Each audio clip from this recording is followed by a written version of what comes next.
Boye Mbalamu na fondation Malou à télévision FM TV frappe toujours toujours continuer à frapper balobi Kinshasa ba problème ebele Kinshasa ba problème Kinshasa ba otayi ko élire ba député provincial na ngonyo so na ministre bazo kende parce que ba problème o ezala Kinshasa mais malgré tout bazo kende mususu fubaya aussi longtemps Kingabwa oyo to ebili mette ezala ba député provincial na yango n'habité ba Bimsara, je crois 2 ou 3 sièges si je ne me trompe pas, limité.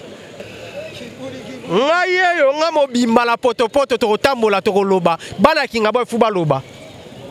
Bala kingabo ba tambola ba loba. Namoni ba wewu abazawa ya dega ba osala na poto ya danger. Papa poussana nanu. To so bango nanu moko baloba nanu na antenne 15e et loro ni ezoleka.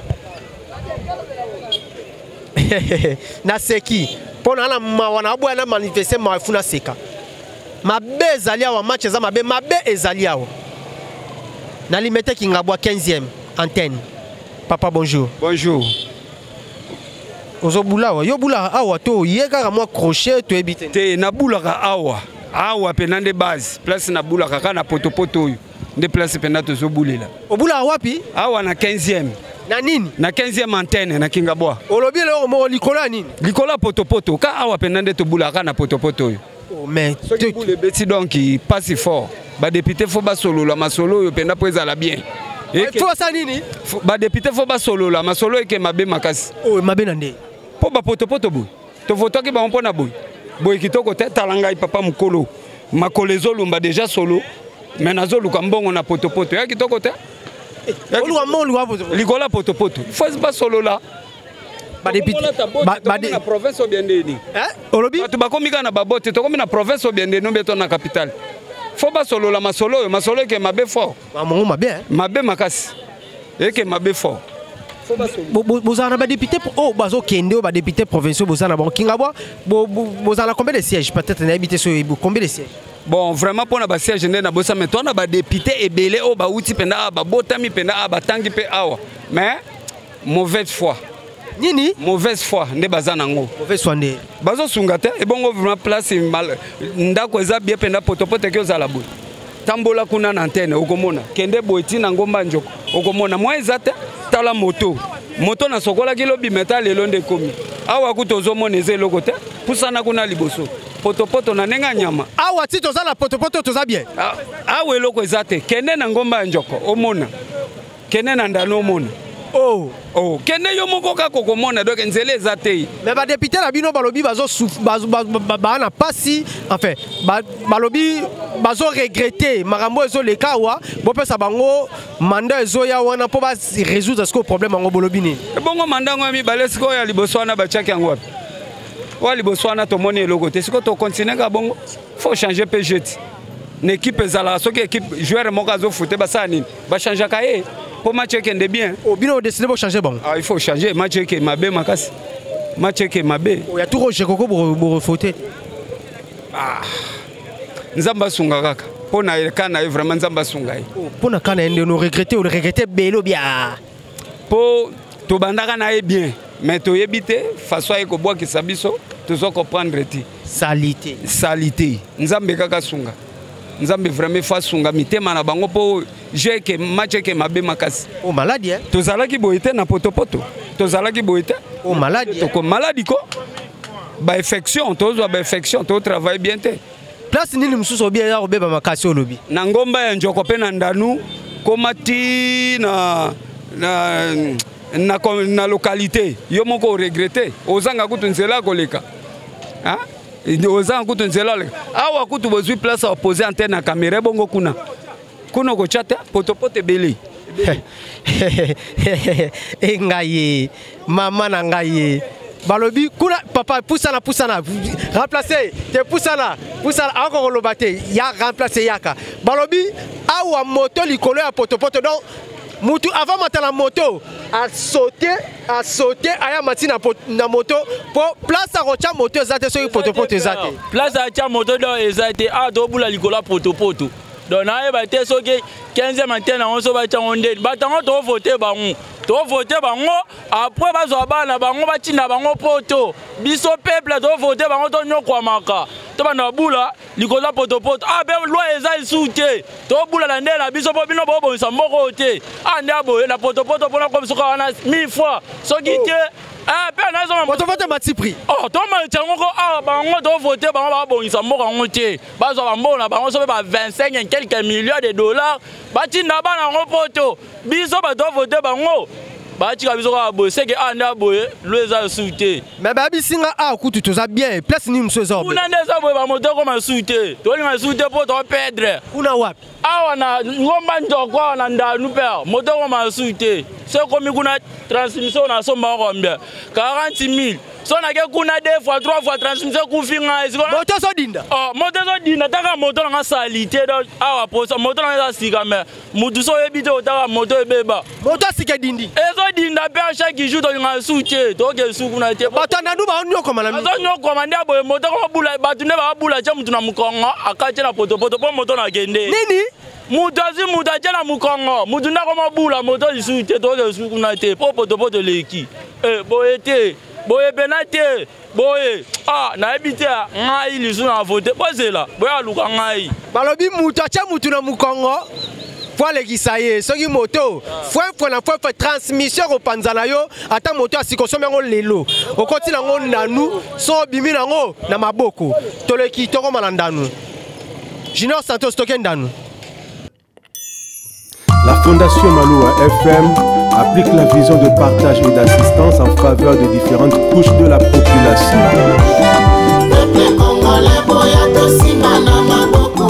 Na Fondation Maloua totonga moka na biso. Fondation Maloua lelo na Congo. Fondation ezali Bisumi ya bana Congo. Fondation Maloua lelo na Congo. Osalisa ba Congolais Bisumi ya bana Congo. Moto ya mayele pe ya bwania ya lingaka mboka na ye. Maître Maloua bili totombeli yo Congolia. Yo netete ya malili ya ba Congolais. Kasumaka pona kate. Ernest Mobimba tozali nsima na yo. Fondation Maloua espoir na Congolais. Peuple Congolais boya tosima na maboko. Na Fondation Maloua totonga moka na biso.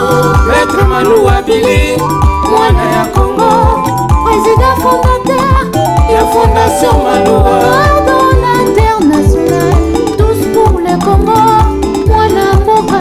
Toza siko nandanu. Pasipe mawa ba landineso ya FM Télévision. Nabisibino ki lora rolobeza te kaka ba regret mutezoloba. Regret kaka mutezoloba nako akoloba te sisinga maloba. Tala kutu ngamo na zo ba te place na rocha lokolo. Awa naza likolo ya potopoto mais place na rocha lokolo na ebite e bongo so na koti na kati. Balobi nazela buatu ya kozwa ngai. Mama yaka ozoloba ni mama yaka nanu. Mama yaka yaka nanu. Niabike pasi mwana zana mukongo me yaka pusana.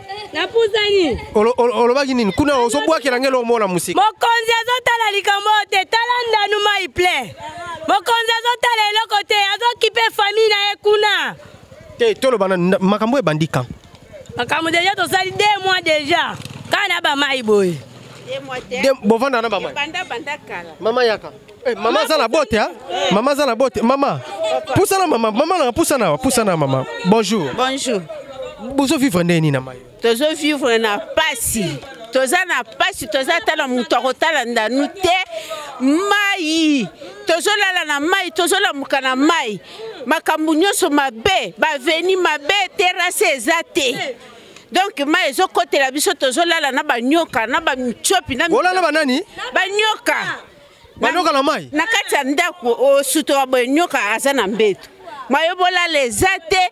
Nyoka bazo uta. Na kati ya mai salite leki terrasse ezate mai nyonso kaka bana makwanza babiloko ebimi ba donc moya ko vendre ezate. Na moni ozana bot. So ozana bot ita otambola te. Otambola ndeni. Otambola ndeni kozoka na makolo, kopasuka na makolo. Donc tozo zala à l'aise te bamsu. Tozo la libanda po bandaku ezate mai etondi eleki na ba fenêtre. Moya ko vendre ezate. Papa. Mutokotale la biso ndanu azate. Bazotala po ba député asika bazokota. bakonzi ya sika bazokota kobanda na république na président de la république tokiti ti na baconseiller communaux oyo ya sika bazosala nini basa il faut bazokota loba na bango wana batalo loba na bango mpona nda banani badepute ya sika na bato ya sika bakonzi ya sika baokota batalela biso likambo ya ndanu ezobonga te ata balobi tovote bango miniti bakimi biso bakei bakomi baporte bakomi chez méchant siko kovote yango ya ndeni mbula na mbula kaka mai ekota kaka biso tovotaka tomona solution moko eza te bakonzi batalela biso likambo ndanu mokonzi moko aza te oyo akokipe ndanu tozala kaka boye chaque fois kaka boye mais tozovote eloko moko ya malonga eza te. Merci beaucoup balobi ndanu problème ezali ya makasi na ndanu tozalaki na 15 antennes 15e antenne siko toye na ndanu bayebisaki biso na 15e antenne ndobi awo osano likambo pamba papa journaliste kende na ndanu kende komona mobange na likambo mama na likambo nde evandi kuna na ndanu oyo nga na satandaki na komona oyo eza mama na likambo te eza koko na likambo oyo nga na moni na ndanu awa ba mama nana mama papa yaka yako expliquer biso a muke na moni yo gumbi pantalon na moni oza na kanda makasi mais kitsa mo mutema kitsa esprit kiti oui esprit kiti esprit ça normal toi ta ka ndenge catastrophe naturelle et tout ça ma biso koto boye de façon kiti na ndanu boye yo mo mona ndenge ezali batebe bakimi bandako quoi vraiment so kiti descente na mona batebele ba ibe bandako kebele ma eza mati na ba chambre partout ma ezali imomo bo mona bon mais ceux qui TV za radio te ceux peut toquer na boule na pire esprit mbulo pebeti makasi te pour ça ba dégâts boya non avant mbula ma ezali na déjà je ka ba mbulo ebeta mikolo vraiment ma ezali na déjà belé na ya mbule ba kisami na ma ya njile puis na ba imundi seza na mboke kangi mo terrasse je crois yango nde vraiment esali que non ma etonda ma eza vraiment ebelé ba dégâts c'est maman mingi ba bitu ba bébé ba bilo mo ebelé. Je crois que la famille belé va se déménager, va se place à Okendete. C'est vraiment bon inde lo et salimi koto. Ndanu bozana kati ya commune ya Limete. Est-ce que est arrivé déjà ba autorité ya Limete entre autres bourgmestres et les autres ba prendre acte na ba situation zo les cas pour ba luka comment ba ko décanter ba situation. Bon bourgmestre non na mona bourgmestre ata mkolomote. Je crois na wata mon avis souvent ba cérémonie aki ko ya osesa mo misala mo misala on peut écouter nani vice gouverneur bon misala mais c'est Jekoko excellent c'est Jekoko oui mais misala on peut essayer mangité mo ko créer sous ba dégâts sur makasi côté à seguna ba place ba timbola il faut ba ça ba terrasse et là au moins ça limité de créer sous ba dégâts sur makasi côté wana ba tebele ba excusez ba place oyo autorité ayaki ko timola misala salama et salamité et bakisi ba dégâts. Oui, bah côté on est bakisi sur ba dégâts sur makasi. Surtout ba côté ba sala ki ba anje timbola di kuna po ba sa ba terrasse créer sur ba dégâts sur makasi pour misala vraiment ba timboli mais ça limité. On est logo sur créer sur dégâts sur makasi côté. Solution zani. Bon solution ça que l'état est moko a en charge parce que population mutu est mort en charge c'était pour ça là on est l'état. Toi pour ça l'état est moko en charge ya côté mamndenge zaeli ata la sia qui a osala ba caniveau ya ko diriger parce que ma famille va tout baza côté bien population c'est belé côté mo na mi to ba tout ba la libanda ya on est faut que la comment fait-il que l'état en charge ya ba autorité ba ozala ba kita côté yo ya otala ndenge ni ba ko sala misala côté pour nempe ba to baza puis akima parce que ça ba te belé baza na banda côté mamsu ba fandi banda so ko tala moi mutabisi bilo libanda c'est ça ba to ba ota côté ndé botika bilo libanda. Merci beaucoup. C'est bon merci. Tous on mutu moko auti na seboye auta na sebo na nu po toroko tandenge nini atoza na bot soko koti kuna bote koti mai balobi papa yaka nanu yaka excusez alo yabwa ki kaka kei ya batumbi yabwa ki kaka kei bi faut boze la boîte papa s'il vous plaît bonjour papa s'il vous plaît une minute bana boze papa s'il vous plaît poussa na papa bonjour to monio uti côté ya sekuna kuna zandenge bon, on est quelque part. Situation qu'on est en Maï, inondation. Tout le monde passe à pas pour foutre botte, pour saler au continent Maï. Moi, il tondi ma baie. Bon, mon passeport au foot à Nini. Tout au foot à ma boîte. Bah, dans les boîtes. Au foot à boîte. Pour obi ma boy, faut foot à boîte. Boîte. C'est encore très bien, boy. Boîte, c'est comment? On va dire bazo ya kuna. Boîte, c'est quoi? Tiki ya. Faut 500. Moi, était. Boîte. Boîte, oui, oui. Nakati ya ville. Moi, il y a Nakati. Boîte na kati ya ville. Papa boaki kaka bi na kati ya ville boîte. Toi c'est la boîte zoya. Ba autorité. Boîte zoya. Tota la boîte zoya ezo ya on tezo aider ba to ndanu esa la navette ezui kuna e bimisi. Bango na bazoya. Santos, toi c'est la boîte. Bonjour. Ah, tout ça na quartier Ndanu, na commune Alimete. Depuis ça fait combien de jours? Bah, ça fait presque 2 semaines déjà. 2 semaines. Ouais. Okay. C'est quoi la situation en Bah, situation c'est vraiment compliqué parce que jusque là bah tu es belé, balongé na banda na bango, bah qui couvert na ba place mususu, bah perdre presque biloko belé. Donc bato nyonso baza na problème sérieux siko. Donc maize belé attendez nazawana pona kulika. Donc faut toujours koza muto azana courage makasi parce que soki te okobima pe nanda gote. Donc c'est toujours compliqué. Ouais, ba boîte vraiment ezali mais pourquoi tu as la boîte il faut payer ça bon. Il faut payer ça 500 francs. À ta distance à Mouki, il faut 500 francs. Bon chose à parce que tu vas déménager na biloko. Ouais. Tu vas déménager na biloko mais biloko wana il faut que tu aies boîte pour na biloko wana. Donc ça demande toujours de l'argent. Qu'est-ce qu'il faut pour ça la pour la situation? Bah pour la situation il n'y a rien d'autre que l'État a la situation. Pour ceux qui étaient, tu es belé nassé, bakolonga na banda na bango et tika ka bon. À la minute tu reçois nouveau gouvernement, tu reçois un nouvel élu. Est-ce que oui ça va venir?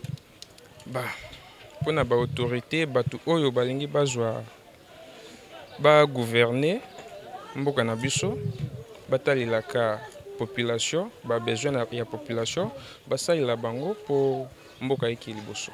Besoin primordial ya ndano ezana. Bon, besoin penza ya ndano ezaka ba kosala banzila mai, ba carnivore pour mai likaka nango tima ya njili. Comme ça, il faut sécuriser banda kwa bato. Bonjour. Comment John? John, on va dire Ndano. Ouais, on a Ndano. Merci. Situation d'inondation en bout de Béti, une situation où ils ont dérangé la population en Ndano. Bon, normalement, la situation est à la déjà. Donc, tu occupes de tika pe bongote, tu aussi aide de façon que tu quand même se sentir en sécurité quoi. Pour façon inondation et salama. Ils ont causé des dégâts ébélés, ils ont perdu des biloko, ils ont beba. Donc ils ont mal à monter quoi. Moi bah venir tout ça nango, c'est quand même moi bah carnivore et côté à malamu, à venir, ça le même pied malamu pour n'inquiéter les caca. Et que ça la bien. En plus si tout ça peut na rivière Njili, il y a un monde qui se dégager mai makasi. Ce qui peut l'État à telle situation parce que tu as vu que exemple les Chinois bazan makoki ya ko chata mur mobo ya bien ya mire penda ko cha mire penda na upanzi ya mai de façon que côté la bat na banda côté quand même ce qui l'État sali biso grâce wana et au sala bien de façon que bato babika. Le problème est en problème ya rivière. Oui, rivière. Ya ngane moté dégager mai à chaque fois pour ceux qui naissent est-ce que téléma so beaucoup ti mukia na kati kuna en tout cas beaucoup resute wana esenga bo pesa mbongo na boîte va transporter bino mais attends na boîte ngo ezaka passe ezaka pasi po babisika mususu neti ndenge toye boye esengai kaka tolongo na bilamba toye ti toye olata bilamba na nzela tomati donc ata so po ok église donc ndeza boye fo luka esika mo boye ata shop likolo ok senga okoti olati bilamba ok église ozongi oye olongo bilamba okoti pale donc compliqué kaka donc bisika olala kuna toloba te donc suna bisika olala te tomati bambeto ti ba 1 mètre mais na minute est débordé.